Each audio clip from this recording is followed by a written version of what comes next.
Arrancando con este programa y vamos a estar en esta entrevista de Futuro Nikkei, en estas entrevistas, en estas indagaciones que tenemos sobre la cultura japonesa en la Argentina, sobre los vínculos, sobre la identidad que tienen los japoneses y los hijos de japoneses que nacieron aquí en la Argentina, sobre los desafíos, sobre las expectativas, sobre la conexión que uno tiene con los ancestros y las culturas que cruzan tanto del lado de la Argentina como del lado de Japón, estando en este país. Bueno, aquí estamos en comunicación con Mayu Shiro, que es nuestra invitada Nikkei en esta entrevista que venimos haciendo. Es un placer tener aquí en esta entrevista aquí en VitaVit Radio. ¿Cómo estás, Mayu?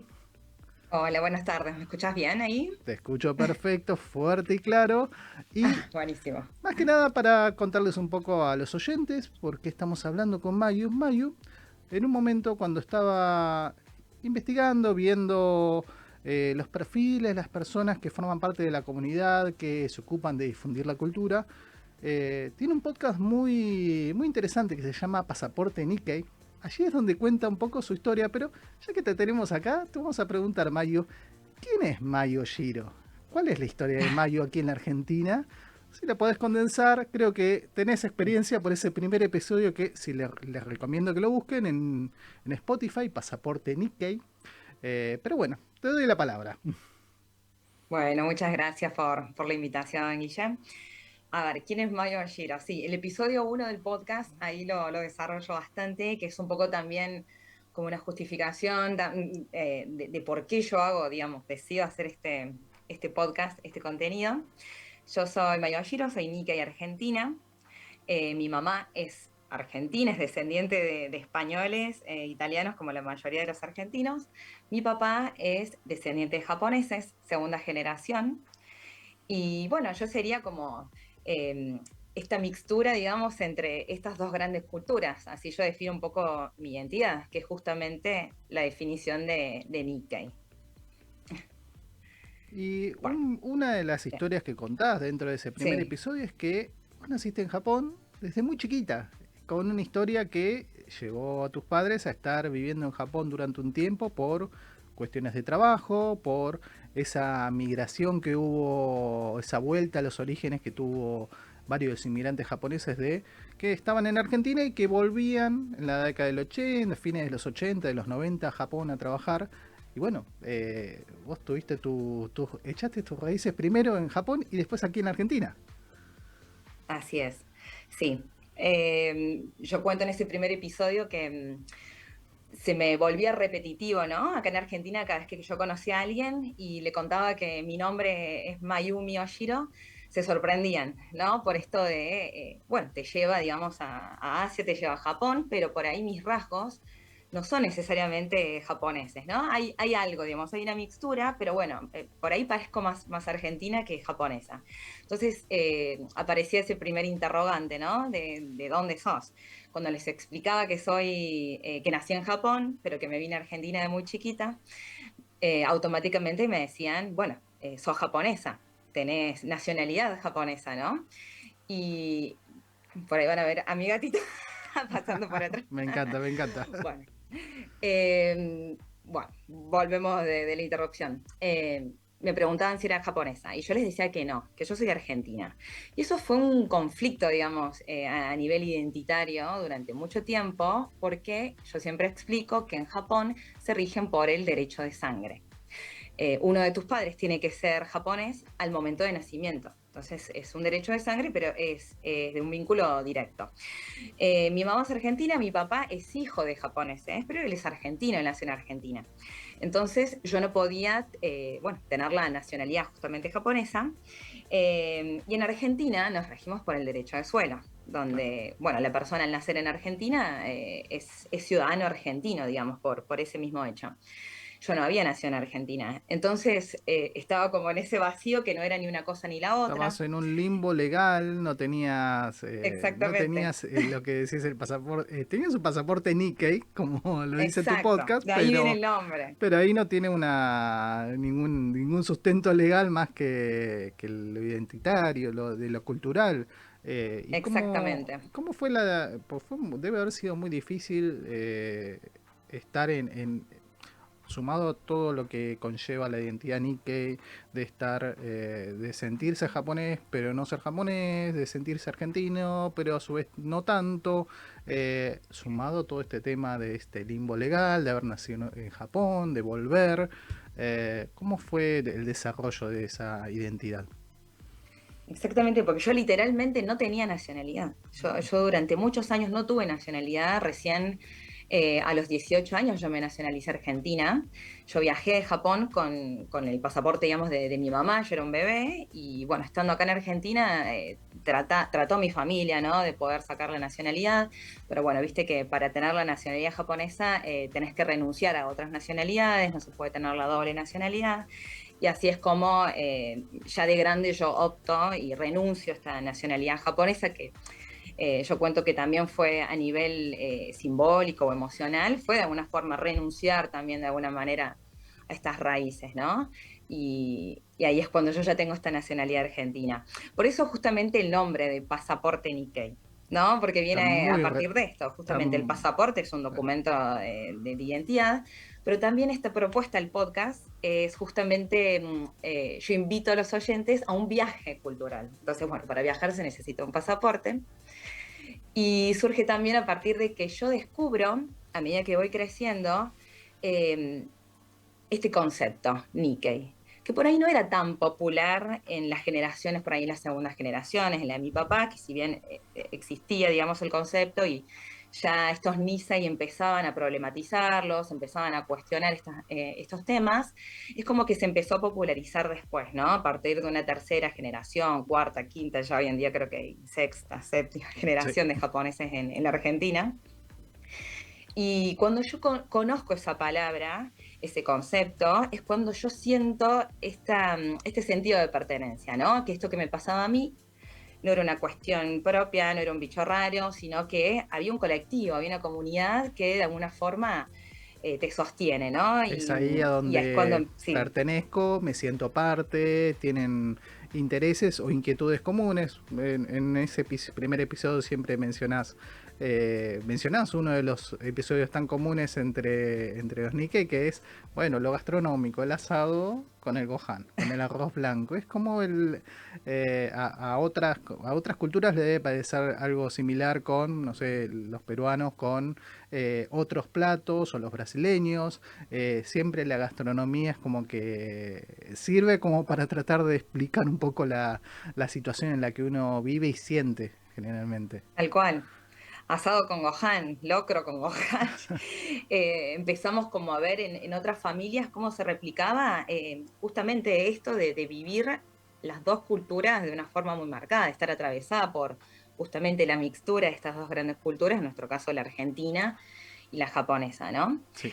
En ese primer episodio, bueno, yo además busco recuperar testimonios de otros Nikkei, de familiares o de conocidos que en algún momento se han cruzado conmigo, porque mi intención con esto es, si bien es algo muy personal, es un trabajo muy personal, donde yo ando en mi historia personal y mi historia familiar, lo que yo busco con esto es generar justamente eh, esa sensación de lo conocido, empatizar, digamos que por ahí otro Nikkei, otra persona que le interese la cultura, que se siente identificado con esto de estar atravesado por estas dos grandes culturas, bueno, se siente identificado.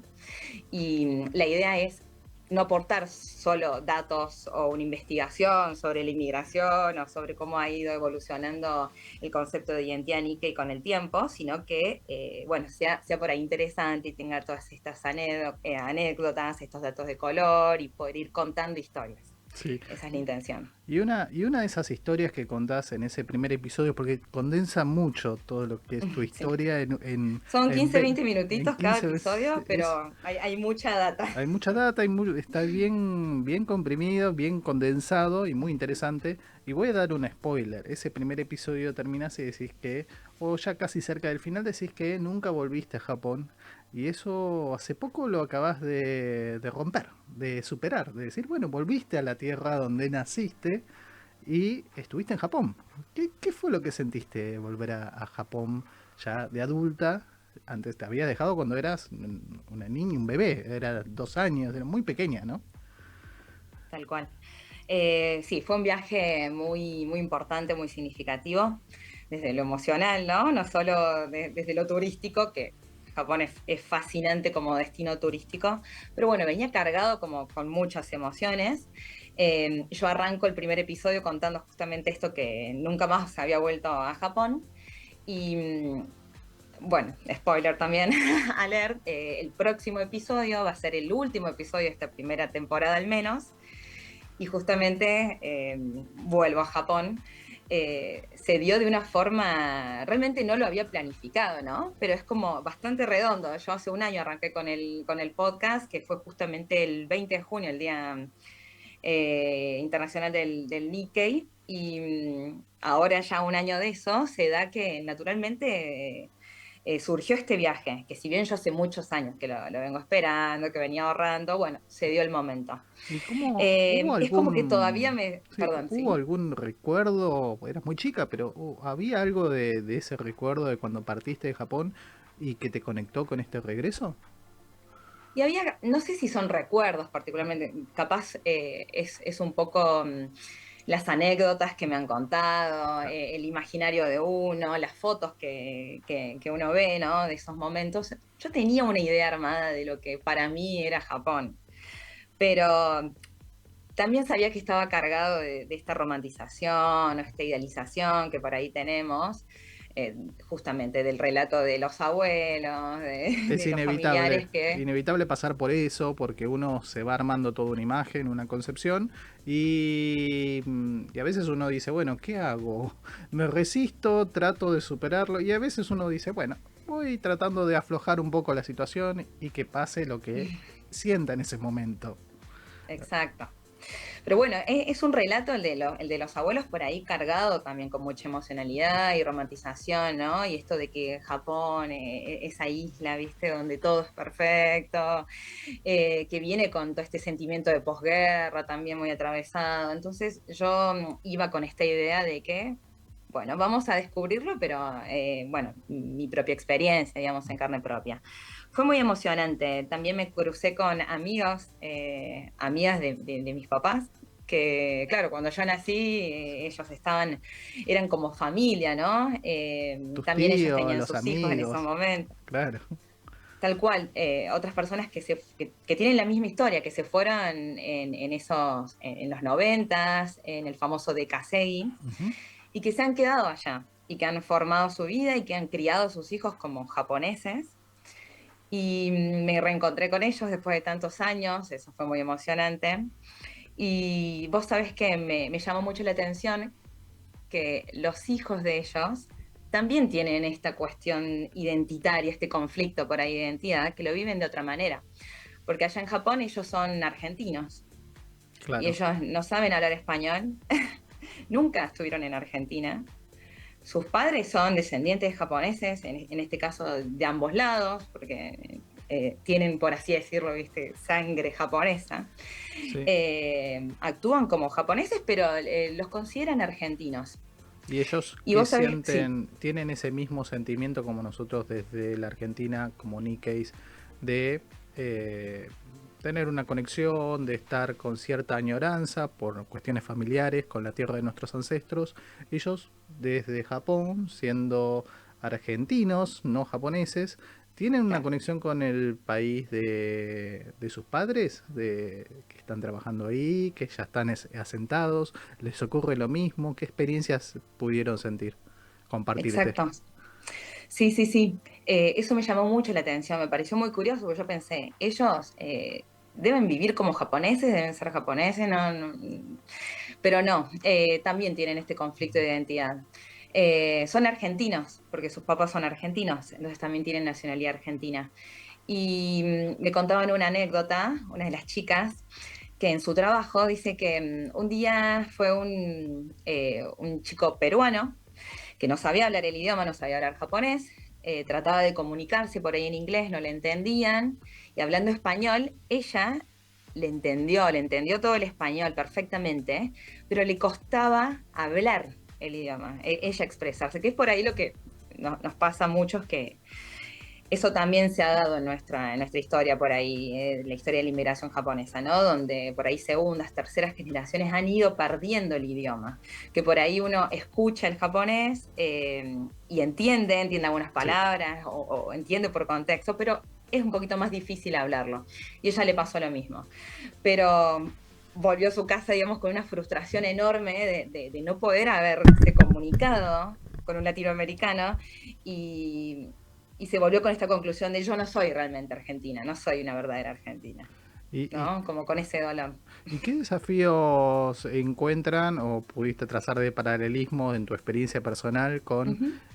con estos jóvenes, con estas personas que tienen ese conflicto en cuanto a su identidad de origen, entre dos países, por decirlo de alguna forma, con costumbres y tan arraigados por un lado y por otro que sienten que es muy latente? Eh, ¿Qué desafíos, cómo ellos se desarrollan, se manejan en comunidades, se integran más en la cultura, en la comunidad japonesa? Sí, se integra más en la comunidad japonesa. De hecho, me comentaban que no conocían muchos argentinos o hijos de Caselli también, como el caso de ellos, ¿no? Por eso me parecía curioso que se sintieran argentinos. Lo que sí me contaban, por ejemplo, es que cuando ocurrió la final del Mundial, ahí sí se sintieron muy argentinos. Se quedaron hasta las 4 de la mañana hinchando, digamos, por la selección, durmiendo una hora, fueron al trabajo y fue emocionante ver que todas las personas los felicitaban, ¿no? Por esto de haber ganado el Mundial. Ahí sí se sentían argentinos.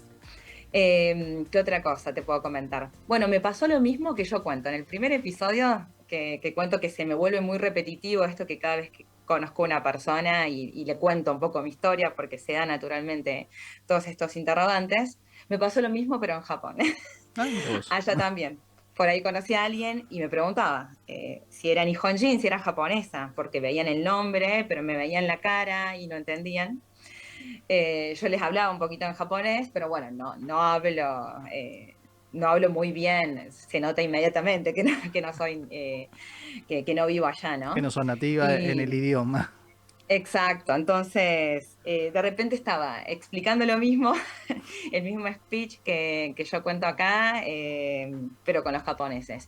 Y bueno, está esa sensación de ser una extranjera un poco en todos lados, ¿no? Sí, sí, sí, totalmente. Y Que es lo que viven ellos, sí. totalmente, yo creo que es algo que además uno nunca deja de sentir en cada momento. Uno puede comprender más, puede conocer más de la cultura, pero creo que por ahí el término Nikkei, que es un poco las conversaciones que tenías en tus episodios, que los compartís en tu podcast, vino a tratar de darle cierto contenedor o cierta forma a poder sobrellevar, no digo sobrellevar porque si nos suena como una carga, pero sí a poder sentirse más identificado con Ujú, esta sensación que uno tiene de estar como un puente entre dos países, porque ujú, uno va y tal viene cual. todo el tiempo por cuestiones gastronómicas, culturales, por las cuestiones del idioma y también por cuestiones familiares, porque también hay momentos en los que hablas con una de tus tía abuelas que es de Okinawa y que también Sí, Nabucco. reflexionan.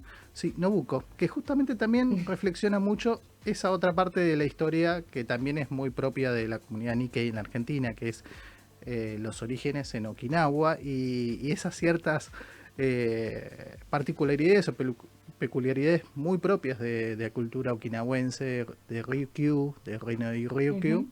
que a veces uno lo termina descubriendo de adulto, ya de grande. ¿Cómo vas con esa conexión con Okinawa? Además de haber, Bien, bueno, haber nacido en Japón, estar en Argentina, pero también de indagar sobre esos orígenes. sí.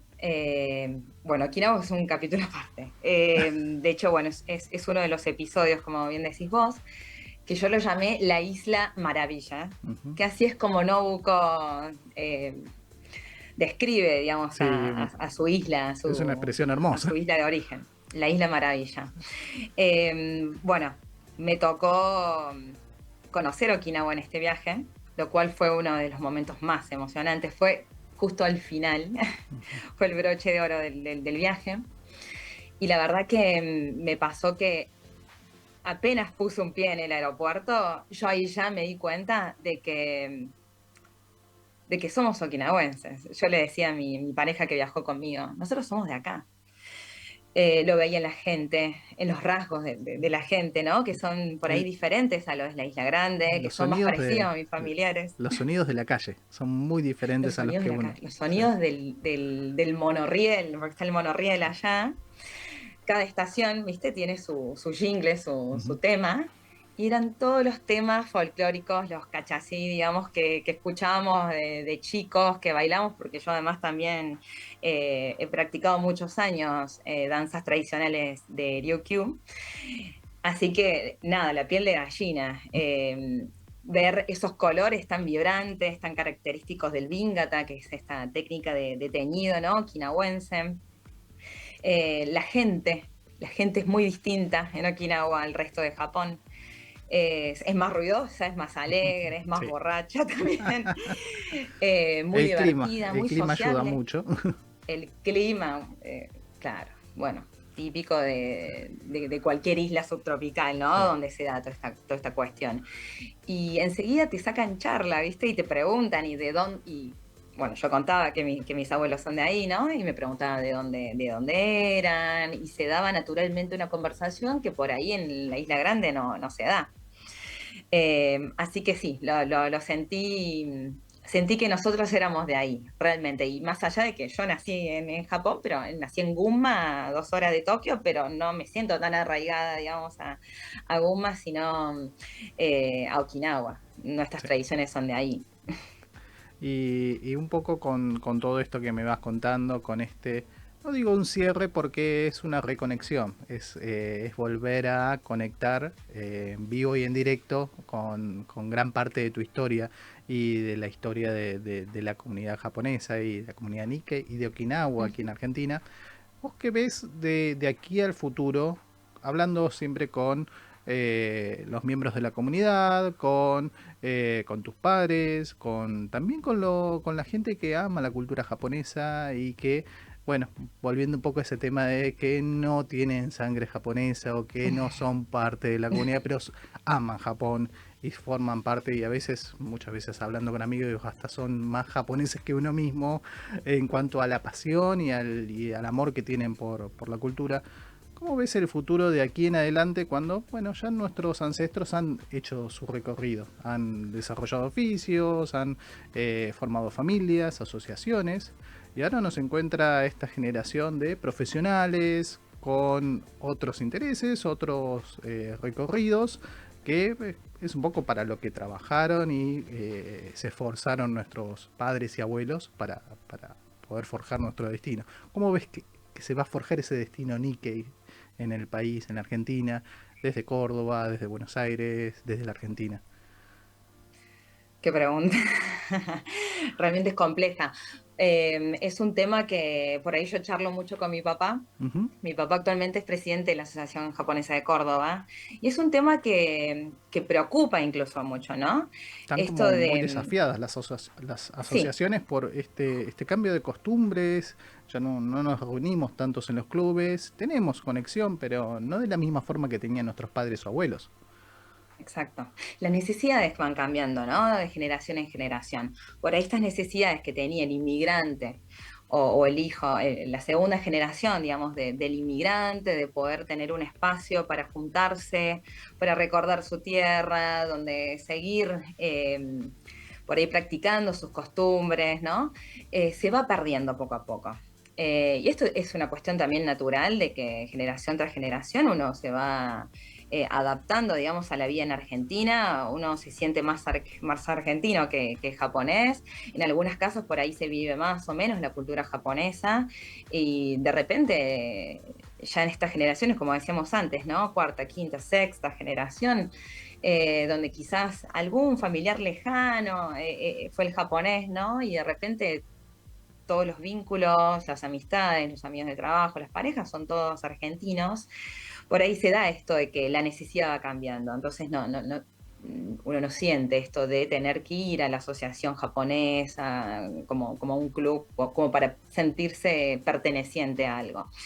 Pero sí, esto que vos comentás, de la gente que por ahí se siente atravesada, digamos, por la cultura japonesa, es algo que yo lo trato también en uno de los episodios, que es justamente Ser Nikkei Lado B, es el segundo episodio, donde yo comparto esto que la palabra Nikkei vino a llenar de sentido este vacío, toda esta cuestión identitaria, y nos sirve a nivel justamente para sostener, para darnos cierta contención o esta cuestión de pertenencia, pero que también puede ser peligrosa si uno lo lleva, digamos, a cierto extremo y se empieza como a segregar también y a encerrar, digamos, entre quienes merecen ser portadores por ahí de la cultura japonesa, aquellos que son de sangre pura japonesa. Bueno, en mi caso, al ser justamente mestiza, yo lo veo con mi mamá, ¿no? Que ella no es japonesa, pero es impresionante cómo la atraviesa justamente la cultura japonesa y cómo ha marcado su vida, ¿no? Ella, al trabajar allá, al vivir allá, al estar Sí. casada con un japonés. Realmente, mi mamá habla mejor japonés que mi papá, sabe cocinar platos típicos, baila danzas tradicionales de Okinawa, o sea, digamos que es una Está, Nikkei más, está ¿no? atravesada por la cultura. Tal cual. Y vamos viendo cómo va mutando este concepto de Nikkei. Cuando en sus comienzos por ahí sirvió, digamos, para referirse a los descendientes, los inmigrantes en el mundo, hoy en día se habla más de esto, de estar atravesado, digamos, una sensación, un sentimiento de estar atravesados por dos grandes culturas. Y ya no hablamos tanto de la sangre, sangre sí, sangre no, quién merece, quién no merece, ¿no? Yo creo que es por ahí el camino, que tiene que haber cierta apertura, que lo que nos tiene que unir justamente es este sentimiento de que nos atraiga la cultura japonesa, siempre desde el respeto, porque si no también caemos, ¿no? En esto que para mí termina siendo peligroso, o en estas cuestiones de la apropiación cultural, ¿no? De quién merece bailar o vestir un traje típico. Siempre que se haga desde el respeto y desde el interés genuino, para mí es bienvenido, y yo creo que la comunidad se va formando desde ahí, ¿no? Bueno, yo creo que por todo lo que venimos hablando, creo que se van a venir años de muchos cambios y a su vez también de muchas reflexiones y descubrimientos. Yo creo que va a ser un nuevo camino a recorrer y siempre ligado con ambas culturas, con la tierra en la que nacimos y en la que nos recibieron y también con la cultura de nuestros ancestros. Así que nada, me encantó poder haber hablado contigo y que nos puedas compartir tu historia porque es una historia súper interesante y además venís con todo a flor de piel y muy Oh, sí. fresquita con todo el efecto Japón, que es como... Siempre cuento la anécdota con amigos que digo, siempre cada vez que volvía mi padre de Japón, cuando volvía de trabajar y nada, tenía su tiempo volvía al año, acá a los 2 años, la vida del trabajador en Japón para volver a la Argentina es muy cara. Y se la pasaba la primera semana hablando todo el tiempo de Japón y creo que en algunos momentos vos habías comentado en tus redes sociales, que en tu cuenta de Instagram, que es Mayu Oshiro, que ahí comentabas y decías, "Ay, estoy hablando, mis amigos no me aguantan más, Estoy estoy hablando todo el tiempo de Japón." El todo el efecto tiempo. ¿Sabías Japón que en o Japón? Japón, sí. Así que bueno. Tal cual. Bueno, Bueno, los invito a que escuchen el podcast. Lo encuentran tanto en Spotify como en YouTube, como Pasaporte Nikkei con doble K. ujú. Y pueden seguirme también en Instagram, tengo una cuenta del podcast que es Pasaporte Nikkei, donde ahí también voy subiendo otro tipo de contenidos, por ahí en otro formato, audiovisuales, y donde anuncio cuando se estrena un nuevo episodio. Bueno, vamos a estar atentos para que bueno, nos cuentes en una segunda temporada y en nuevos episodios todo esto que viviste hace poquito en tu regreso a Japón ya de grande y con mucha historia y mucha emoción encima. Bueno, muchísimas gracias. Un Gracias a vos, gusto. Mario, un gusto.